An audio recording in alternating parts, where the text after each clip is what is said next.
কবিগুরু রবীন্দ্রনাথ ঠাকুরের কৃপণ। আমি ভিক্ষে করে ফিরতেছিলেম গ্রামের পথে পথে। তুমি তখন চলেছিলে তোমার স্বর্ণরথে। অপূর্ব এক স্বপ্ন সম লাগতেছিল চক্ষে মম। কি বিচিত্র শোভা তোমার, কি বিচিত্র সাজ। আমি মনে ভাবতেছিলেম ইকুন মহারাজ। আজি শুভক্ষণে রাত পোহালো, ভেবেছিলেম তবে আজ আমারই দ্বারে দ্বারে ফিরতে নাহি হবে। বাহির হতে নাহি হতে কাহার দেখা পেলেম পথে। চলিতে রথ ধন ধান্য ছড়াবে দুই ধারে।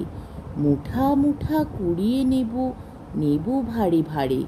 দেখি সহসা রথ থেমে গেল আমার কাছে এসে। আমার মুখপানে চেয়ে নামলে তুমি হেসে। দেখে মুখের প্রসন্নতা জুড়িয়ে গেল সকল ব্যথা। হেন কালে কিসের লাগি তুমি অকস্মাৎ আমায় কিছু দাও গো বলে বাড়িয়ে দিলে হাত। মরি, একই কথা রাজাধিরাজ, আমায় দাও গো কিছু। শুনে ক্ষণকালের তরে রইনু মাথা নিচু। তোমার কি বা অভাব আছে ভিখারি ভিক্ষুকের কাছে? এ কেবল কৌতুকের বশে আমায় প্রবঞ্চনা। ঝুলি হতে দিলেম তুলে একটি ছোট কণা।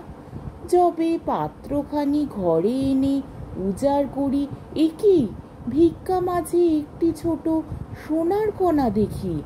দিলেম যা রাজভিখিরিরে, স্বর্ণ হয়ে এলো ফিরে। তখন কাঁদি চোখের জলে দুটি নয়ন ভরে। তোমায় কেন দিইনি আমার সকল শূন্য করে।